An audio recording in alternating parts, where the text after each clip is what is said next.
Well, good morning. It's Tuesday. And on a rainy Tuesday, we are going to read Luke 21:10 through 28, I think. Yes. Jesus said to them, "Nation will rise against nation, and kingdom against kingdom. There will be great earthquakes, and in various places famines and pestilences. There will be terrors and great signs from heaven. But before all this, they will lay their hands on you and persecute you, delivering you up to the synagogues and prisons, and you will be brought before kings and governors for my name's sake. This will be your opportunity to bear witness. Settle it therefore in your minds not to meditate beforehand how to answer, for I will give you a mouth and wisdom, which none of your adversaries will be able to withstand or contradict. You will be delivered up even by parents and brothers and relatives and friends, and some of you they will put to death. You will be hated by all for my name's sake, but not a hair of your head will perish. By your endurance you will gain your lives. But when you see Jerusalem surrounded by armies, then know that its desolation has come near. Then let those who are in Judea flee to the mountains, and let those who are inside the city depart, and let not those who are out in the country enter it.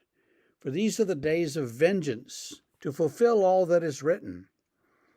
Alas, for women who are pregnant, and for those who are nursing infants in those days, for there will be great distress upon the earth, and wrath against this people.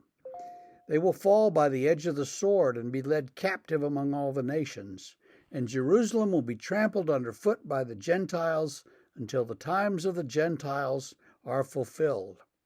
And there will be signs in the sun and moon and stars, and on the earth distress of nations in perplexity because of the roaring of the sea and the waves, people fainting with fear and with foreboding of what is coming on the world. For the powers of the heavens will be shaken, and then they will see the Son of Man coming in a cloud with power and great glory. Now when these things begin to take place, straighten up and raise your heads, because your redemption is drawing near." So a lot of apocalyptic prediction here, Jesus says. All these terrible things are going to happen. But notice he says two things about all these terrible things are coming, but he says, don't be afraid. You trust in me, you'll be fine. Paraphrasing. Don't be afraid. And even if they kill you, don't be afraid, because you'll gain your life. So he's warning them that terrible things are going to come. They're going to be beaten and stabbed and persecuted, and the enemy is going to try to get them to deny Jesus. Deny the faith and we'll let you go. Deny the faith and we'll give you a drink of water and a blanket and leave you alone. He says, don't do that, and you'll see terrible things happening, all these signs in the sky, and earthquakes and famines, pestilence like the COVID virus, all these things coming. He says, don't worry. You're going to be okay.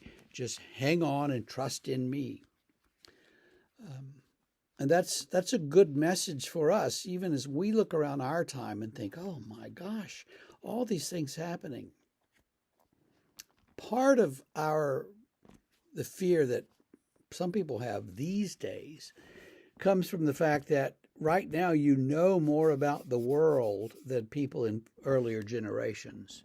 I mean, 100 years ago, 200 years ago, they didn't know about all the earthquakes and famines and diseases and stuff that were ravaging Africa and Asia, because no one was there to report it.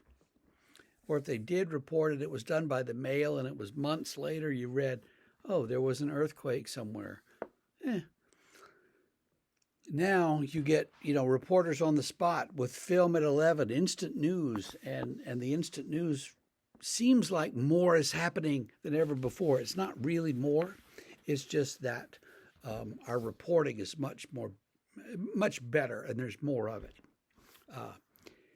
There is some things happening with climate change, frankly, that that do make the make you wonder about the world and where it's going and what's going to happen to it. Um, it'll change where we can live and how we live, um, but it's not going to be terribly dramatic. I mean, it's going to happen over time, and you'll be able to cope with it slowly. You know, you'll be able to deal with it. And Jesus is talking about things like when Jerusalem is surrounded by armies, don't go into the city. If you live there, flee the city. It's exactly like Gaza. If you live in this part, run.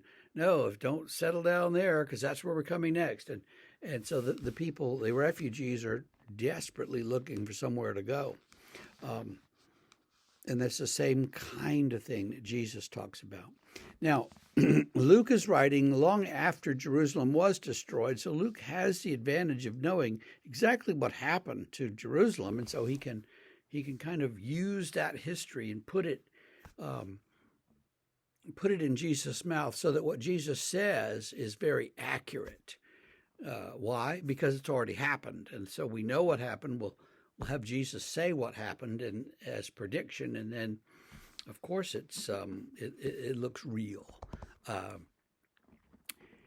So whatever Jesus predicted, and he may have said these very things, he may have said other things, but whatever it was that he predicted, the way Luke remembers it is colored by Luke's knowledge of what actually happened to Jerusalem, and so we have to keep that in mind too.